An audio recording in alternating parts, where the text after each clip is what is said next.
after you get your book published, could you come here onto Aaron's Opinion and basically do a book presentation, a book review, where you maybe read a couple chapters, talk to us about it? Because I would be really pleased to help you to get the word out about your book. It's really, really hard to get books published today, and books are critical in our society. So, if there's one thing that I would be happy to do here at Aaron's Show, it's to help you make sure the world knows about your book. Tell us more about it, and I really hope that you want to talk more about it and come onto my show and talk about it with us. Oh, What do you think? absolutely. Now, I haven't any idea when it'll be finished. I mean, there's a lot that needs to be covered. Obviously, as I said, went to I went to the school in Brantford, Ontario, the Bell City, or the Telephone City, as it's known. I know a lot of you probably heard of Alexander Graham Bell. I mean, I'm not going to say for certain. You might not have. I know it was always studied in school.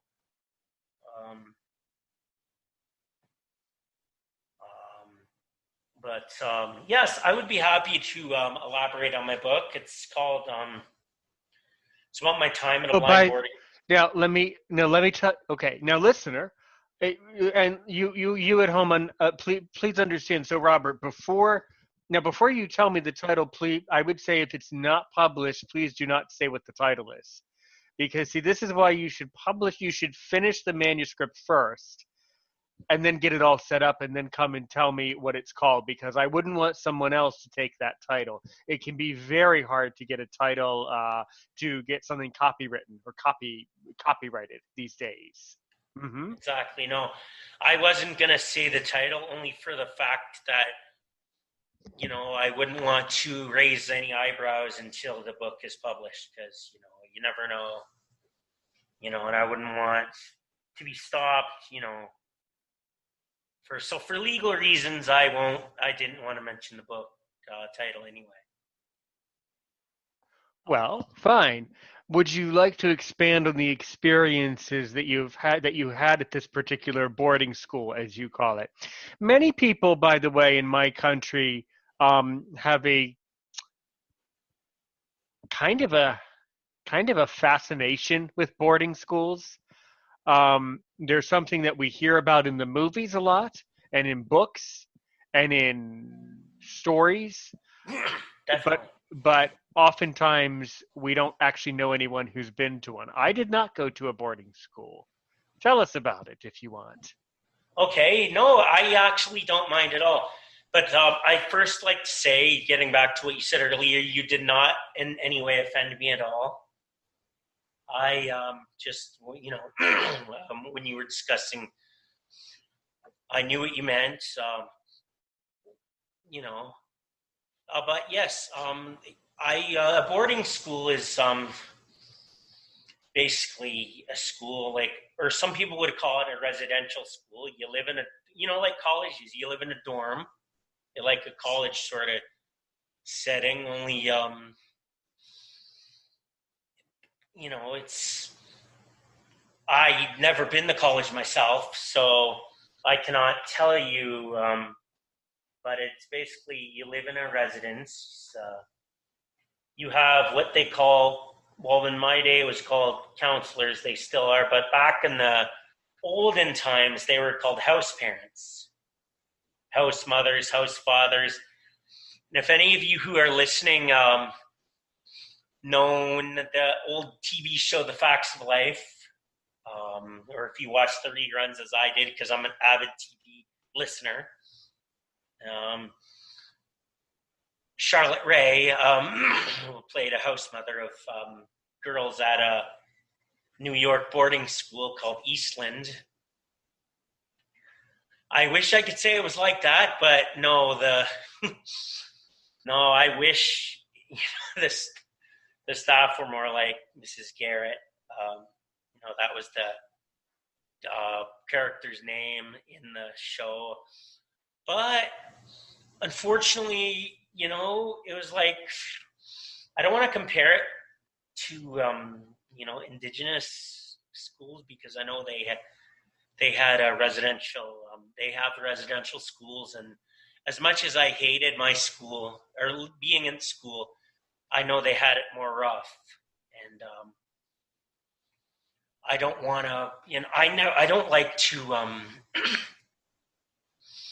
What do you call it? I'm trying to think of the word here.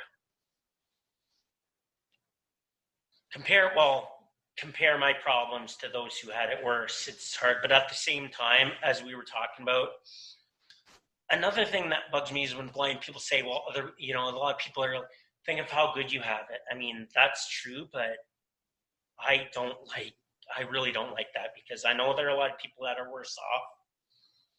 Like this quarantine, for example, it's really hard for me because I like to go out. I don't like to sit at home. I don't like to. I don't like to stare at the four walls. Not that I can stare at them, but it does feel like it all the time. And I'm used to going out, activities, um, going to different open mics or concerts. I like, but back to the boarding schools. Basically, you have, and it's structured there. Like you have your breakfast, you go to school. Sometimes you have assemblies, which was hymn sing or whatever in the big auditorium, and you had your school, your class, and at night they made you play sports. Like I am not a sports fan. I do not like sports whatsoever. I was made to play soccer. The one sport I did like, and I'm actually playing now until this pandemic, was goalball. Now, I would like to ask you, Aaron, have you ever heard of goalball? Not only have I heard of, but I've played it. It's a lot of fun.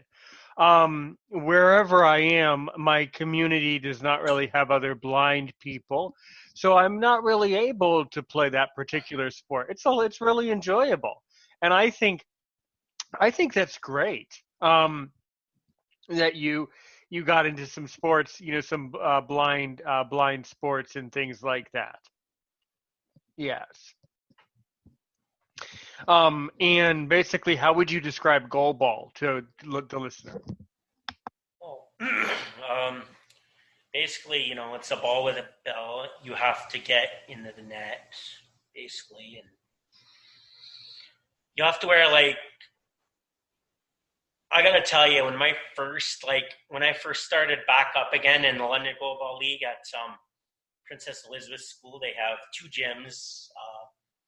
I actually met one of the coaches there because I used to have her for O&M actually, and she was putting away goal balls, getting goal balls ready, and I was like, "Oh wow, you got a goal ball! You got goal balls! What's going on with that?" And I was at a dance, which was also which supported and the by Community Living London. It's put on by them. It's they have dances like Halloween, Christmas. Anyway, I was at a dance and she was getting balls ready for a game, and I was like really interested because I have never heard of a goalball league here in London. The last time I played goalball, it was over 20 years ago, and I was really fascinated. And I asked her about it. She's like, "Oh, why don't you come in 2 weeks? We're having another practice." And I was, a little baffled because there's more. Like back then, there was protection, of course, but for me, I've never heard of goalball pants or elbow pads and knee pads maybe, but I got to wear a lot of this cool gear and I enjoyed it. And it's basically, sorry, a ball you try to get into the net, and others, you try to score on the other like team. I'm not good at description, so I try my best at describing things. But that's what it's basically. You have to get a ball into the net, and the other, and and when the ball comes to you, you lay on your side. Of course, you have to go on your side, and you have to wear. Even though you're blind, you need to wear a blindfold. obviously, because there are some people that I don't have any vision myself, but I do see light and dark. Like I have night vision, daytime vision, but no, if you it's and you have to try and catch the ball. Like if it's coming towards you, really have to be careful not to let it hit you.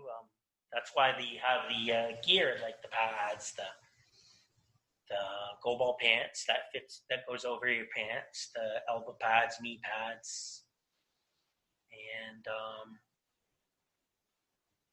basically you play until they call they say play, and then you have to roll the ball, and whoever catches it, you know. And I like the idea with the bell. When I was little, I did not know about goal ball, but I knew the ball and the bell, and I was always fascinated with. I used to like twirl it around just to hear the bell ringing, and but when I started playing it, it was like the only sport really I liked. Really, that's so. When I got older, I probably chose that more than anything because when you got up in because like they had three residences. There was junior school, primary school, the junior residence. They met up with two wings, East Wing and West Wing. Which when I was little, it mattered on youngest to oldest, but then they decided they weren't going to be co-ed, girls and boys on the same floor. That's when I first started school there. I was 6, and the junior residence was co-ed, so there was boys and girls on the same wing, basically. If I went to W. Ross today, I don't think I could recognize it because they redid so much of it. It's more like, and nowadays, people use the internet and cell phones, and they can get away with a lot of stuff that we couldn't get away with nowadays. Even you at 28, probably kids are getting away with, kids would be getting away with stuff that you would never dream of doing right now.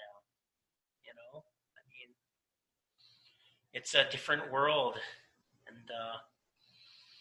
the internet was out when I was in school. Like we got Right. to use, but I mean, I've heard of people who actually would not would go on their computer, would have their laptops or their phones with them at bedtime, and so I heard they'd have to shut off the wireless at 11 o'clock, or else people would not be getting sleep because bedtime curfew would be like 9:30, 10 o'clock. So you have your regiment. That's what I was looking for, the word regimented, like the activities, your schoolwork, if you had any homework, regimented. Like when I got older, it was sports. I remember when I was 13, I didn't have to play soccer because I joined the drama club. And that was great because I got to miss soccer and do drama, which I was more into the arts rather than sports myself, like music, drama. I still never done too much drama, going after school, but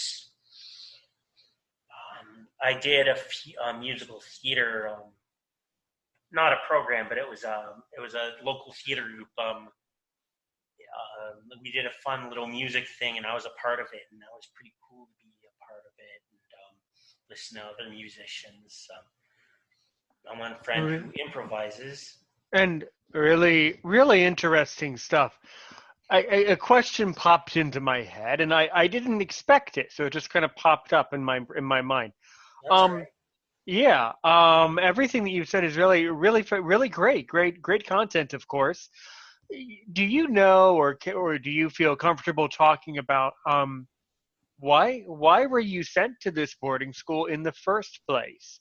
I think it's important to talk about the decisions that are made for people with disabilities. Why did someone make that decision for you? Simply curious.